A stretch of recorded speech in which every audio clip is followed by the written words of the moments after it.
جو انگریز نے پیش کیا، جس کا نام ہے فیشن. یہ نئی سنت ہے. جوان سے پوچھا جائے کہ پھٹی ہوئی پینٹ کیوں پہنی ہے تو جواب کیا آتا ہے؟ فیشن ہے مولانا. یہ فیشن کیا ہے؟ ایک نیا اسلام ہے. تو انگریز نے کہا کہ مسلمانوں کا بھی نبی ہے. اب اگر مسلمان کو مجھے اور دنیا کو اپنے دین پہ چلانا ہے تو کیسے چلاؤں؟ ہر جگہ پہ انگریز نے اپنے کلچر کو ڈال دیا. چائنا کا کلچر تباہ و برباد ہو گیا. آج سارے چائنیز ویسٹرنائز ہو گئے. یورپ میں مقابلے کرنے کی طاقت نہیں تھی، وہ بھی امریکہ کے کلچر کے زیر نظر آ گئے. کہ کہتے ہیں یورپ برطانیہ کا ناجائز بیٹا ہے. اسی کلچر پہ اس نے عمل کیا. برطانیہ تو وہی پہلے سے پسا ہوا تھا. آپ کو شاید پتا ہو کہ آسٹریلیا ہو یا امریکہ ہو، یہ جتنے ممالک ہیں، جتنے بھی برٹش گورنمنٹ کی قیدوں اور جیلوں میں جیلی اور قیدی اور بدماش تھے، ان بدماشوں کو آسٹریلیا بھیجا گیا اور انہوں نے جا کر وہاں حکومتیں بنائی. تو وہی بدماش اور بدماش کی ذہنیت اور وہی جینز ان کے وجود میں تھا. امریکہ کا کلچر اور امریکہ کی تہذیب یہ ہے کہ مارو، لوٹو، زمینوں کو بگاڑو، بچوں کو یتیم کرو اور صرف اپنی حکومت کو مضبوط کرو. یہ اس کا کلچر تھا. اب اس کلچر کے مقابلے میں اور اس کلچر کی مین 3 پوائنٹس تھی. اگر کسی ملک پر تمہیں حکومت کرنی ہے تجھے 3 کام کرنے ضروری ہیں. اور اس کلچر کو اپنانے کے لیے امریکہ کو ایک رسول چاہیے تھا، جو رسول بھیجے، جو ہمارے اوپر تبلیغ کرے اور اس تبلیغ کا اثر ہو. تو اس رسول کا نام تھا ہالی ووڈ. مقدس ووڈ ہے نا، ہالی ووڈ. یہ ہالی ووڈ اس کا رسول تھا. یہ رسول آیا. یہ رسول ہمیں بتاتا ہے کہ مجھے پینا کیا ہے. المیہ یہ ہے کہ میری ٹیبل پر کون سی ڈرنک ہوگی، یہ بھی امریکہ بتاتا ہے.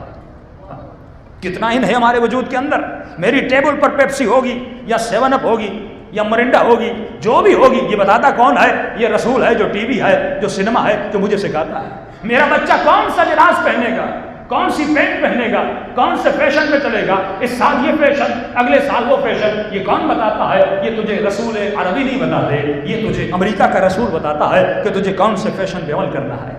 امریکہ کے کلچر یہ تھا کہ مجھے بے حیائی پھیلانی ہے، اور اس کلچر کے مقابلے اس کی بیسس 3 تھیں. پہلا، امریکہ کو ایک ایسی سوسائٹی چاہیے جو فری سیکس سوسائٹی ہو، جس سوسائٹی میں شہوت اور سیکس آزاد ہو، کوئی کسی کو روکے نہ.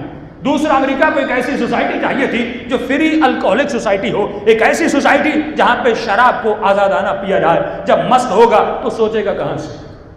جب امریکہ میں گئے اور ریڈ انڈین پہ قبضہ کیا تو ریڈ انڈین کو ایک زمین دے دی اور کہا تجھے جتنی شراب چاہیے شراب کی بوتلیں دو اور شراب کے نشے میں مست رہو اور یہ بھول جاؤ کہ یہ زمین کس کی تھی، یہ زمین تیری تھی، یہ زمین ہماری ہے. اسی شراب کے نشے میں رہے. تو ایک ایسی سوسائٹی جس سوسائٹی میں فری سیکس ہو، جہاں پہ شہوت، تعلقات، مرد عورت کے تعلق بالکل آزاد ہو، کوئی روکنے والا نہ ہو، ایک برہنہ سوسائٹی ہو. دوسرا، ان کو ایک ایسی سوسائٹی چاہیے تھی جس سوسائٹی میں فری الکوہلک سوسائٹی ہو، جہاں پر شراب کی آزادانہ پینے کی اجازت ہو.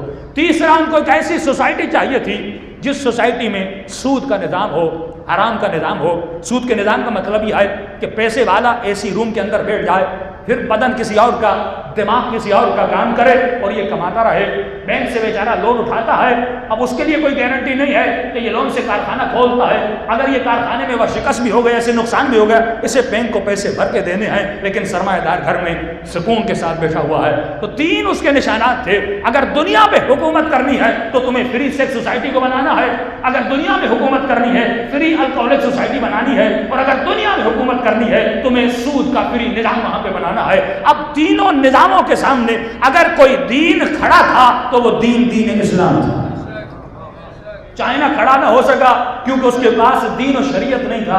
یورپ کھڑا نہیں ہو سکا کیونکہ اس کے پاس دین و شریعت نہیں تھا. دنیا کی کوئی طاقت امریکہ کا مقابلہ نہیں کر سکی. لیکن اگر امریکہ کے سامنے کوئی دین کھڑا تھا وہ دین اسلام تھا. اور دین اسلام میں اتنی سختی کہ شراب تو دور کی بات ہے، اگر تو شراب کا ایک قطرہ بھی پیتا ہے تو کہیں سے مسلمان نہیں ہے. شراب بیچنا حرام، شرابی سے دوستی کرنا حرام، شرابی کے ساتھ کھانا منع، شرابی کو بیٹی دینا منع، شرابی کے ساتھ رشتہ داری کرنا منع. اتنی سختی اسلام میں کہ ایون 1 ڈراپ شراب کا تو نہیں پی سکتا. کہ آذربائیجان کے لوگ جب رسول خدا سے ملنے آئے کہنے لگے یا رسول اللہ ہمارے یہاں -30 ڈگری کی سردی ہوتی ہے، برف باری ہوتی ہے، ارے ہم شراب پینے کے عادی ہیں.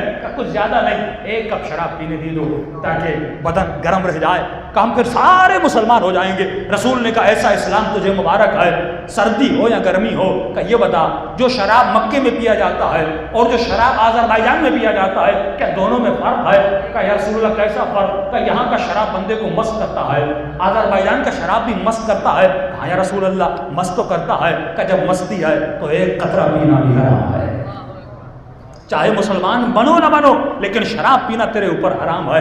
تو اب امریکہ نے دیکھا ایک ایسا دین ہے جس میں ایون 1 ڈراپ شراب کا پینا حرام ہے، اور دوسرا اس نے کہا فری سیکس سوسائٹی چاہیے، اور اسلام نے کہا شادی کرو میں شادی سے نہیں روکتا، تعلق بناؤ میں تعلق سے نہیں روکتا، مزے کرو میں مزوں سے نہیں روکتا، گھومو میں گھومنے سے نہیں روکتا، حسن کو دیکھو میں حسن کو دیکھنے سے نہیں روکتا، لیکن دیکھنا اسے جسے میں نے اجازت دی ہے، تعلق اس سے بنانا جس سے میں نے اجازت دی ہے۔ اب وہ کرے تو کیا کرے، کیونکہ اس کا نظام چلتا ہی عورت پہ تھا، عورت کو برہ نہ کرے تو اس کی چیزیں بکتی تھیں، ایون ایک چھوٹا سا بلٹ لینا چاہتے ہو اس پر بھی عورت کا فوٹو ہے، جوس لینے جاتے ہو اس کا بھی عورت پہ فوٹو ہے، اس کی مارکیٹ تو چلتی ہی عورت کی برہنگی سے ہے۔ اب اسلام نے اس کا دروازہ بھی بند کر دیا۔ تیسرا اس کا نظام چلتا تھا سود پہ، اسلام نے کہا لینے والا بھی گنہگار ہے، دینے والا بھی گنہگار ہے۔ اب وہ چلے تو کیسے چلے؟ تو امریکہ نے اور دجالی طاقتوں نے سب سے بڑا دشمن جو خود کو سمجھا اور سب سے بڑا مذہب جو اس کو دشمن لگا وہ اسلام تھا، کہ میں ہر کسی کے گھر کے اندر تو گھس سکتا ہوں لیکن اسلام کی دیواریں اتنی مضبوط ہیں، مصطفیٰ نے اس دیواروں کو اتنا مضبوط کیا ہے اور حسین نے اپنے خون سے اس دیواروں کو اتنا رنگ دیا ہے، اب میں داخل ہو میں چاہوں اس اسلام میں داخل ہو نہیں سکتا۔ تو کیا کروں کہ مسلمانوں کی ذہنیت کو بدلو۔ اب اسے کون سا اسلام چاہیے، کس اسلام سے خطرہ ہے اور کون سا اسلام پسند ہے؟ اس کو تمہاری مسجدوں سے خطرہ نہیں، وہ کہے گا انجینئر میں بھیجوں گا، تجھے مسجد بنا کے دوں گا۔ ہاں سعودی عرب میں اتنی بڑی بلڈنگ بنی، انجینئر کس نے بھیجے تھے؟ امریکہ اور انگلینڈ نے بھیجے تھے۔ وہ تجھے مسجدیں بنا کے دے گا، وہ تجھے بلڈنگیں بنا کر دے گا، جو کہو گے امریکہ تجھے کر کے دے گا، لیکن وہ کہے گا تہذیب وہ ہو جو میں پسند کرتا ہوں، سوچ وہ ہو جو میں پسند کرتا ہوں، یہاں تک کہ تمہارا بچہ کپڑے پہنے، کھانا کھائے۔ میں نے کسی سے کہا تھا کہ میں نے مثال دی تھی، میں نے کہا کیک کھانا حرام نہیں ہے، کیک کھاؤ، لیکن میں نے کہا کہ میرے سوال کا جواب دو، اس دور میں کسی برتھ ڈے کا تصور وداؤٹ کیک کر سکتے ہو؟ ہاں؟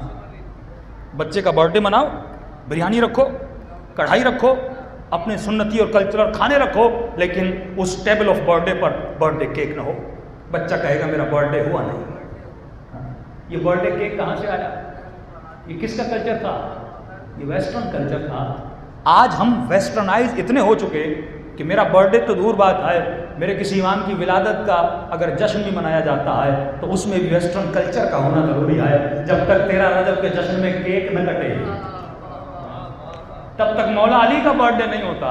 تو جب ہماری مجلسوں میں ویسٹرن کلچر اتنا گھس گیا تو ہماری زندگی میں کتنا گھس گیا ہوگا۔ صلوات پڑھے محمد و آل محمد۔